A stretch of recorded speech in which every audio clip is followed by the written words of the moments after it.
फारूक की एक नए वीडियो के साथ फिर हाजिर हूँ।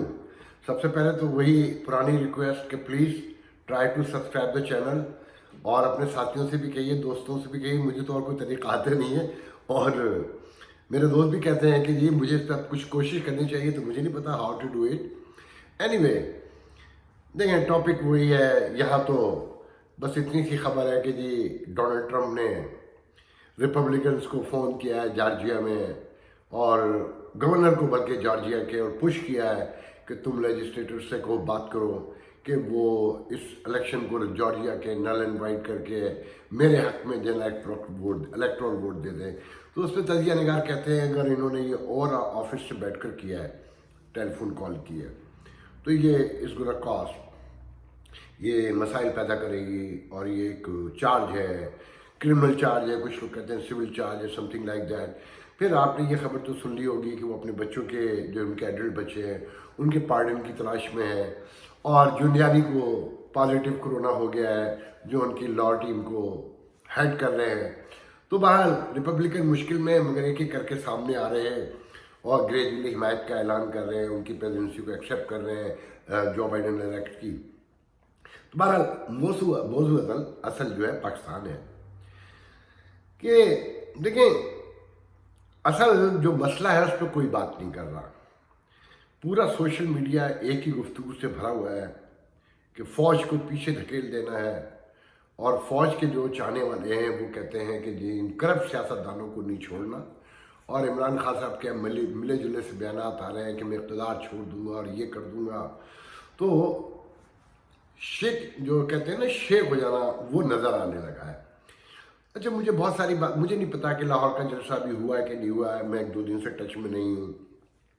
हो भी जाएगा तो क्या हो जाएगा, कोई उनकी क़यामत आ जाएगी। एक मान ले पूरा लाहौर भर गया, गली गली भर गई। बेनज़ीर भुट्टो इसी लाहौर में उतनी थी 1986 में, पूरा लाहौर भर गया तो क्या नतीजा निकला था, उसके अंजाम में कैसी हुकूमत आई थी।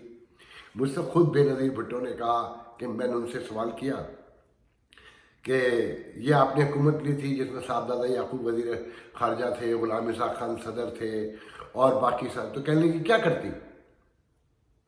हमारे कारकुन जेलों में थे, फांसियों की सजाएं हुई थी, सब उम्र कैद हुई थी, कारकुन भूख से मर रहा था। तो आपने देखा कि फिर कैसी करप्शन शुरू हुई। तो ये स्टेटस को चेंज नहीं होगा। ये दो हुक्मरानों की लड़ाई, हुक्मरान ख़ानदानों की लड़ाई है। एक तरफ फौजी जर्नैल है और एक तरफ ये करप्ट सियासतदान है।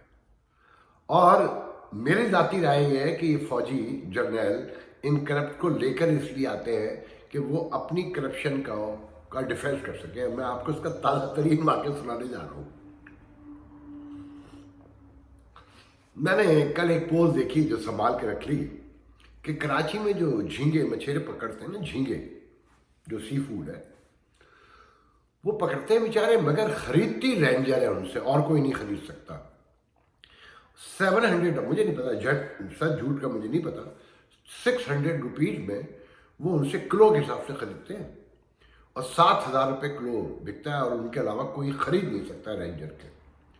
तो वो पोस्ट मैंने एक फौजी अफसर को फॉरवर्ड की, तो उन्होंने जवाब में कहा कि आप मिडिल क्लास के हैं, फौज भी मिडिल क्लास की, आप मिडिल क्लास के लोगों के पीछे पड़े हुए हैं।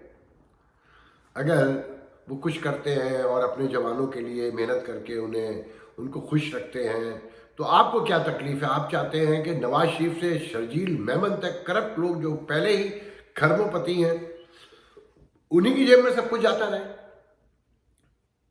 यह है आर्गुमेंट।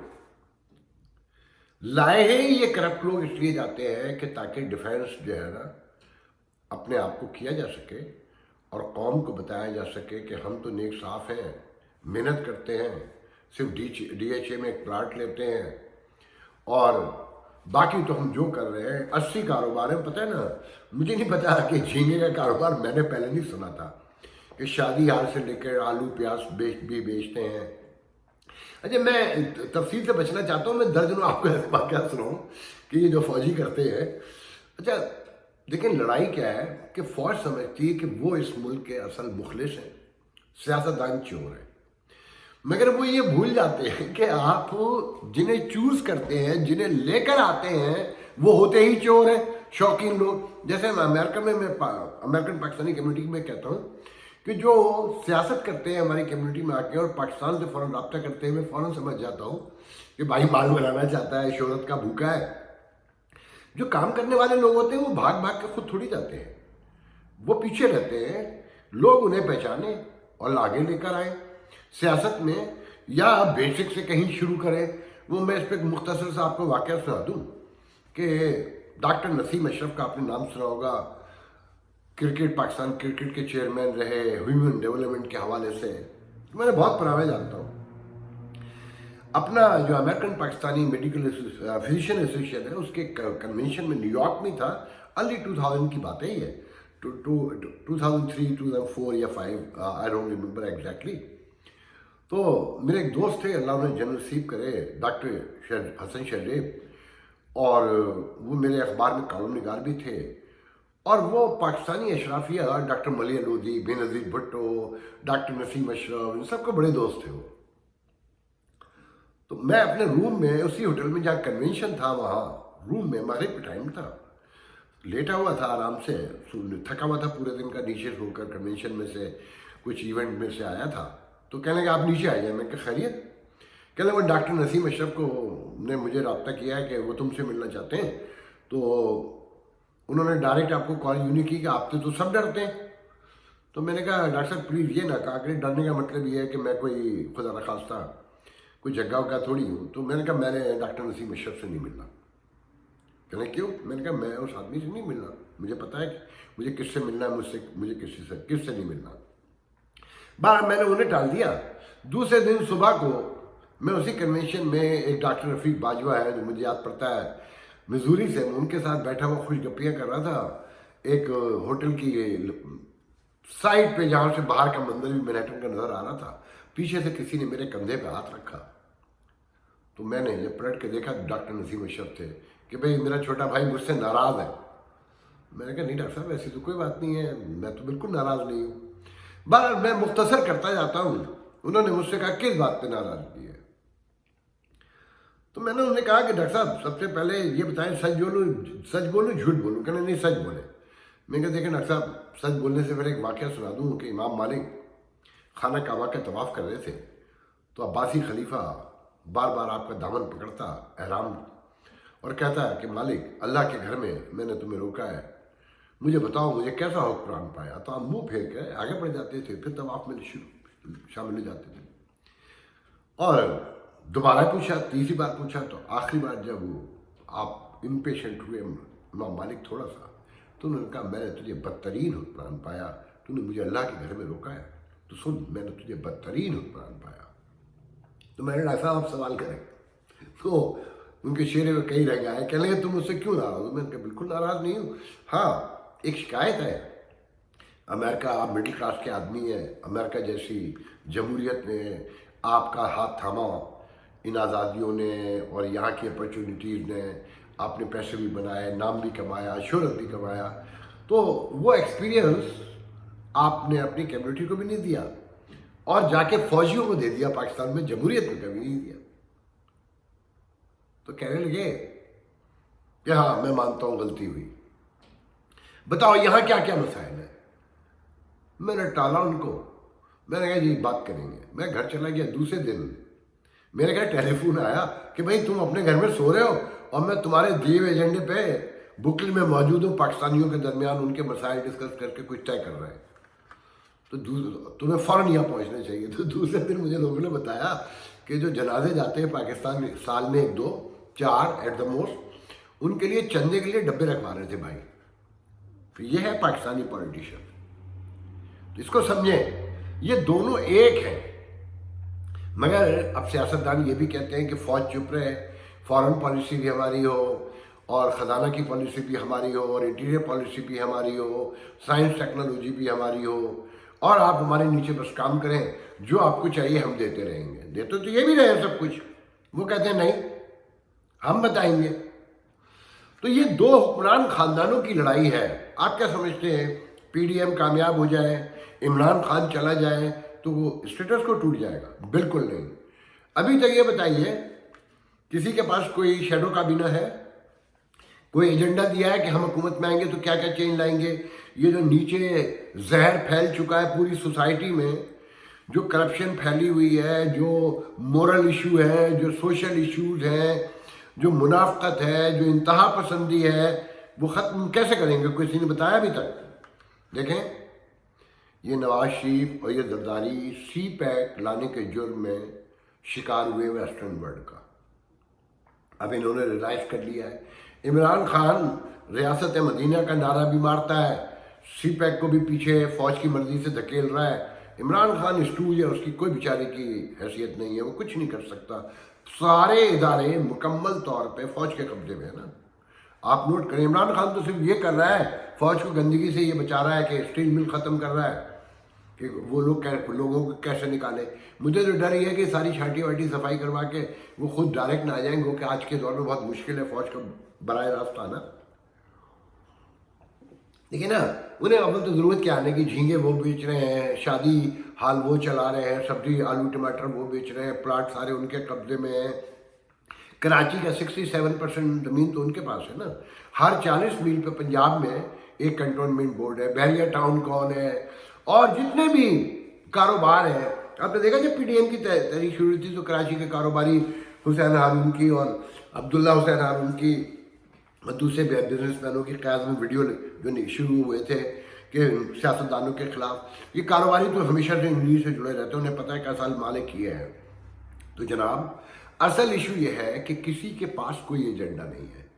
یہ چاہتے ہیں فوج پہ دباؤ بڑھا کے، یہ پی ڈی ایم میں جو خاص کر نواز شریف اور یہ زرداری، کہ فوج ہم سے کوئی ڈیل کر لے. دونوں الگ الگ ڈیل کرنا چاہتے ہیں. دلچسپ بات یہ ہے، اگر آپ کے ذہن میں کہیں پر یہ خاص کر مسلم لیگ کے بارے میں ذہن میں رکھیں، پنجاب میں 2 کروڑ لوگ براہ راست یا بالواسطہ طور پر فوج سے بینیفیشری ہیں.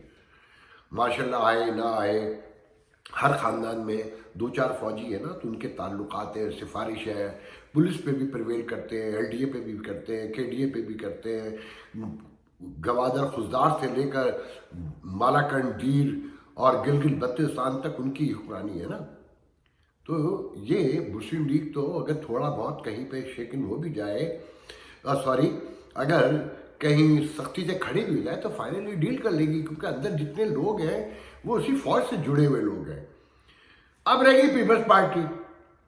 دیکھیں، زرداری صاحب یہاں یہ کہتے تھے نیو یارک میں کہ پاکستان بالکنائزیشن کی طرز پر ٹوٹے گا، جیسے رشیا میں کی بالکنائزیشن ہوئی اور چھوٹی ریاستیں آئی جو آپ کے سامنے ہیں، تو وہ لوٹ مار میں لگے ہوئے ہیں. یہ اجرک کلچرل ڈے کیا ہے؟ آپ نے نوٹ کیا اس کے پیچھے کیا میتھ ہے؟ کہ لوگوں کو سندھی قوم پرستی سے جوڑ کے رکھنا، جسے نیشنل لیول پر پیش کیا جا رہا ہے. حالانکہ جی ایس موجود ہے، مگر وہ اس مقامی، کیونکہ وہ سمجھدار لوگ نہیں ہیں زیادہ، اکثریت ان کے پاس ہے نا، اس میں اور دوسرے لوگ بھی شامل ہیں.